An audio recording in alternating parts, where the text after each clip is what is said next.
¿Qué tal, mis queridos amigos y hermanos que me siguen siempre allí, en estas meditaciones matinales que realizamos día tras día? Hoy que es 25 de mayo, continuando así con la lectura en la meditación matinal de lo que es la fe por la cual vivo, lleva para este día como título Llevando nuestra cruz. Antes de poder leer el texto que se encuentra en el libro de Lucas, vamos a orar allí donde nos encontramos cada uno de nosotros. Oremos. Padre bendito que estás en los cielos, Señor, te damos gracias por la vida, por la salud, Señor, por tus bendiciones, porque tú siempre, Señor, estás guiando a cada uno de nosotros.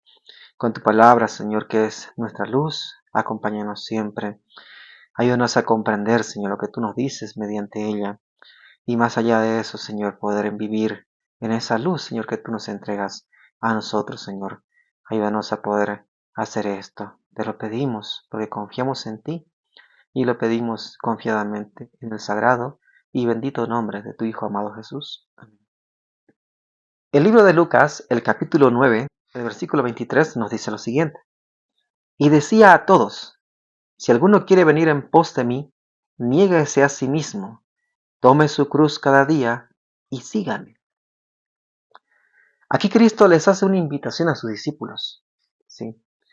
Él les dice, si es que ellos querían seguirle, ¿sí? ¿Qué tenían que hacer? Negarse a sí mismos, tomar su cruz cada día y seguirle, ¿verdad? Les hace esta invitación a ellos. Ahora, ¿qué nos dice aquí la matinal sobre esto? El fundamento del plan de salvación descansa en el sacrificio. Entonces, el fundamento del plan de salvación descansa en el sacrificio. Ahora, ¿el sacrificio de quién?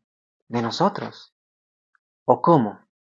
Porque dice que está descansando en el plan de salvación en el sacrificio de Cristo. Porque nuestro Señor Jesucristo dejó las cortes reales y se hizo pobre para que por su pobreza nosotros fuésemos enriquecidos. Y no estoy hablando de una riqueza material, ¿verdad? De dinero, oro, plata, no. Sino que las riquezas del cielo, las bendiciones del cielo, los frutos celestiales que Dios quiere que en nosotros se produzcan. Por eso, todos los que participan de esta salvación comprada para ellos por el Hijo de Dios, a un sacrificio tan infinito que fue la propia vida de Él, ¿sí? Derramamiento de su sangre, ¿verdad? Seguirán el ejemplo del verdadero modelo. Cuando nosotros llegamos a entender esto, cuando aquellos que participamos de esta salvación comprendemos por la contemplación de Cristo aquel gran sacrificio que hizo nuestro Señor, en el sacrificio tan infinito, entonces seguiremos ese ejemplo, o seguirán ese ejemplo, seguimos ese ejemplo del verdadero modelo, que es Cristo Jesús. Ahora, ¿cuál es ese ejemplo del verdadero modelo, que es Cristo Jesús? Primeramente, Cristo fue la principal piedra del ángulo. Si ustedes van y revisan el libro de Pedro, igualmente las cartas de Pablo, presentan siempre a Cristo como el fundamento, presenta Pedro a Cristo como la piedra angular o la piedra principal. Pablo dice, ¿no?, que son también la piedra que han desechado, ¿verdad?, los constructores. Entonces, presenta a Cristo como la piedra. Cristo mismo también se presenta, ¿no?, como aquella roca en la cual debe estar fundada nuestra vida. Porque dice que el prudente hizo su casa sobre la roca, ¿verdad? Entonces, Cristo, primeramente tenemos que tener en cuenta una cosa. Cristo es la roca, es el fundamento de la vida del cristiano. En sí Él es el fundamento de todo aquel que dice ser cristiano, de toda iglesia cristiana. Cristo debe ser su fundamento. Y como Cristo debe ser su fundamento, entonces, ¿qué quiere decir? Que todo lo que hizo Cristo, todo lo que vivió Cristo, todo lo que enseñó y practicó, debe ser también nuestra enseñanza y práctica. Si nosotros no vamos de acuerdo con lo que Él enseñó y practicó, entonces no estamos fundados en Cristo. Estamos fundados en un falso Cristo, primeramente. Entonces, bien. Y nosotros, dice, debemos edificar sobre este fundamento. Bueno, es lo que hemos presentado, ¿no?, hace un momento ya, en el argumento que hemos presentado. Ahora, ¿por qué digo esto? Porque claramente, como hemos dicho, y vamos a redundar, ¿no?, un cristiano que no está fundado en la vida y práctica de las enseñanzas y prácticas de Cristo, no está siendo un verdadero cristiano. ¿Por qué? Porque todos deben tener un espíritu de abnegación y sacrificio, como lo tuvo nuestro Señor Jesucristo. Ahora, ¿cuál es la abnegación que tuvo Cristo? Dejó las cortes reales, dejó toda esa gloria para venir acá. Además, no solamente eso, en la vida humana encima que todo tenemos que ver aquello. Porque Cristo vino aquí a este mundo como un ser humano como nosotros, ¿verdad? Entonces, todos deben tener un espíritu de abnegación y sacrificio. ¿Cuál es este? Primeramente, Cristo se negó a sí mismo, ¿verdad? O sea, dejó la gloria ya. O sea, se humilló a sí mismo por nosotros. Fue humilde. Ahora, la vida terrenal, hablando de la vida terrenal de Cristo, si el Hijo de Dios aquí encarnado, fue muy abnegada. Esta palabrita la vamos a ver un poquito más adelante. Así, ¿qué significa abnegación? Porque incluso es un fruto del Espíritu. Estuvo señalada por la humillación y el sacrificio. Y los hombres participantes de la gran salvación que Jesús vino a traerles, pregunta aquí, ¿rehusarán seguir a su Señor y compartir su abnegación y sacrificio? ¿Sabe que aquellos hombres que dicen, ¿no?, que participan de la salvación de Dios, aquellos hombres a los cuales Cristo vino a traer esta salvación, que somos todos los cristianos que hemos aceptado su verdad, decimos aceptar su verdad, rehusarán seguir a su Señor y compartir su abnegación y sacrificio? ¿Será que rehusaremos eso? ¿Seguir la enseñanza y la práctica de Cristo? ¿Qué pasa si rehusamos eso? Ahora, ¿ese es el siervo mayor que su Señor? ¿Será que nosotros, o sea, siendo siervos de Dios, somos mayores que nuestro Señor Jesucristo? Si siendo que Cristo en su vida aquí en la tierra, Él no fue mayor que su Padre, sino que hizo la voluntad de su Padre, ¿será que nosotros ahora podemos hacer nuestra voluntad por encima de la voluntad de Cristo? ¿Por encima del ejemplo de Cristo? Por eso, ¿será que el siervo es mayor que su Señor? Realmente la respuesta es no. Ahora, el Redentor del mundo practicará la abnegación y el sacrificio en nuestro favor mientras los miembros del cuerpo de Cristo practican la indulgencia propia. ¿Será que Cristo sigue siendo, o sea, seguirá siendo, o sea, practicando en el cielo, en esta abnegación? La sigue practicando, la practicó en esta tierra. Ahora, ¿será que nosotros, siendo miembros de este cuerpo, vamos a ser indulgentes? O sea, voy a adorar a Cristo como me da la gana, voy a vivir mi vida como me da la gana, voy a ir a la iglesia como me da la gana, voy a inventar iglesias para todos los gustos, voy a salvarme simplemente por la gracia de Dios, pero no quiero hacer nada, no quiero que Dios me transforme, sino quiero seguir haciendo el mismo de siempre y irme al cielo así. ¿Será que eso nos va a llevar verdaderamente, o sea, a ese encuentro con Dios? ¿Será que si nosotros somos indulgentes, siendo que Cristo fue abnegado y lo es, así llegaremos? Entonces, si nosotros pensamos de esa manera, tenemos que replantearnos muchas cosas en nuestra vida cristiana. Porque la abnegación, y esto es por eso que digo, ¿no?, la abnegación es una condición esencial del discipulado. La abnegación.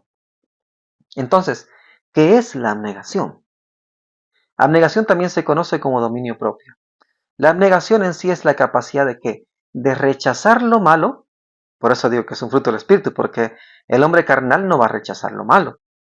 Pero la abnegación es la capacidad de rechazar lo malo y ¿qué? Y utilizar con moderación las bendiciones, los dones, los talentos que Dios nos quiere entregar.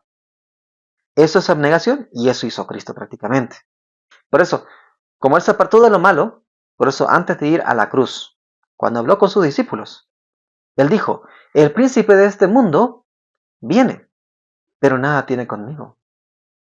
Porque Cristo nunca albergó un indicio de mal en su vida, en su mente. Nada. Entonces, Cristo utilizó, pero las bendiciones de Dios, porque Cristo, miren, ¿hizo milagros? Lo hizo.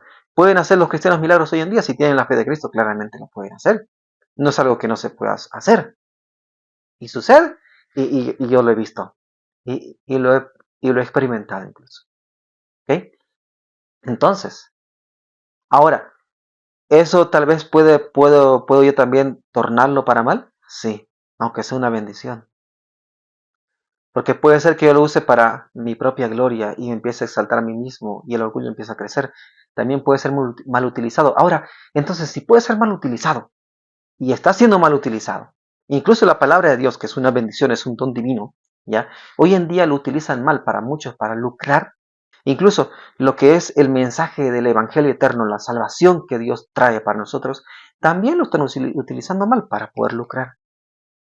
Para poder lucrar. Y muchos piden dinero, no trae tu dinero y muchas cosas. Bueno, o sea, no vamos a hablar de eso, ¿no? Pero se puede utilizar por eso para mal. Ahora, ¿cómo no lo podemos utilizar para mal? ¿Cuál sería la forma de no utilizarlo para mal? La siguiente cita nos aclara un tanto, pero también voy a ver aquí otra cita más que nos aclara aún mejor.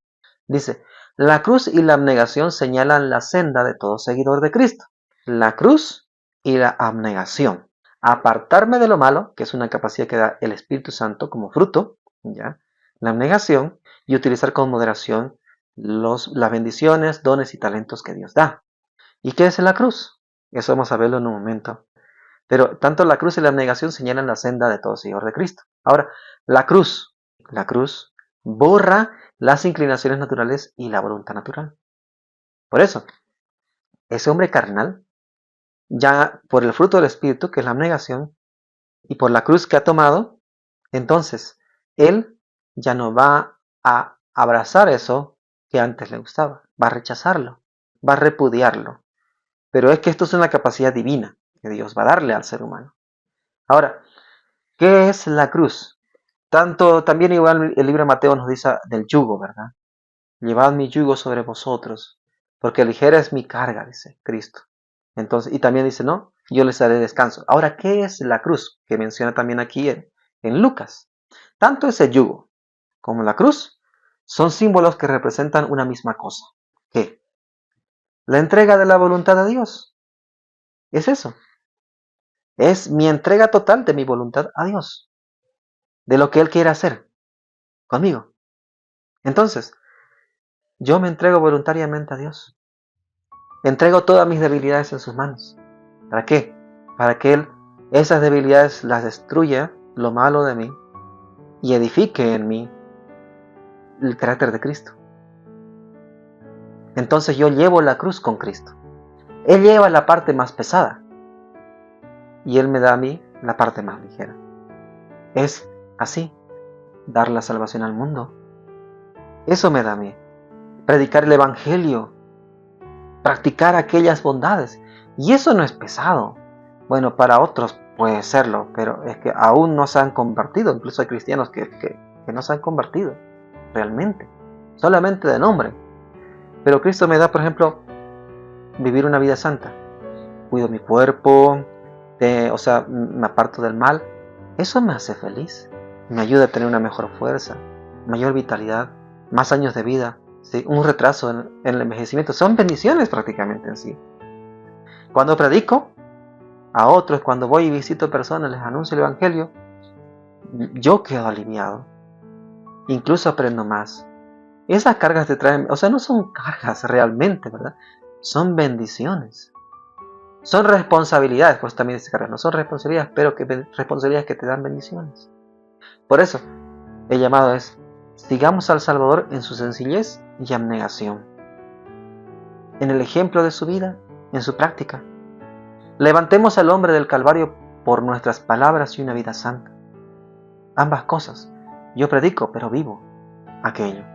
No puede ser que yo predique algo, pero no lo viva. Eso sería una incongruencia total, discordante a lo que yo estoy diciendo, y pues no sería realmente un cristiano. Sería un cristiano nominal, un falso cristiano, siguiendo a un falso Cristo.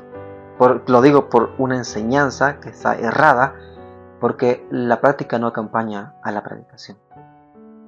Así que, queridos hermanos, queridos amigos, llevar nuestra cruz significa hacer lo que Dios nos ha dicho, hacer su voluntad, así como Cristo lo hizo y Él decía, yo me gozo en hacer la voluntad de mi Padre. Entonces nosotros también hallaremos ese mismo gozo en hacer la voluntad de nuestro Señor Jesucristo. Seremos felices. Y yo lo digo por experiencia, soy feliz. Soy realmente feliz. Soy feliz, me siento realizado, me siento completo. Y eso es lo que yo deseo también que ustedes experimenten, que ustedes vivan. Porque muchas veces se toma eso, no llevar la cruz, y algunos piensan algo pesado, difícil, duro. No, no lo es. es maravilloso, es increíble, es una felicidad y una paz que nadie te puede dar, solamente Dios. Y ese fruto de la abnegación es un fruto divino que Dios quiere darte a ti. Y verás que si tú le permites esto en tu vida, serás muy feliz, muy dichoso. Por eso Cristo nos invita a encontrarnos con Él, a seguirle a Él. Y si tú quieres seguirle, pues toma tu cruz cada día, niégate a ti mismo, rechazando lo que no te sirve, y sigue a Cristo en sus luchas que te harán feliz a ti y te prepararán para el encuentro con Cristo. Te darán la fortaleza para esos tiempos. Que Dios te bendiga y te guarde. Amén.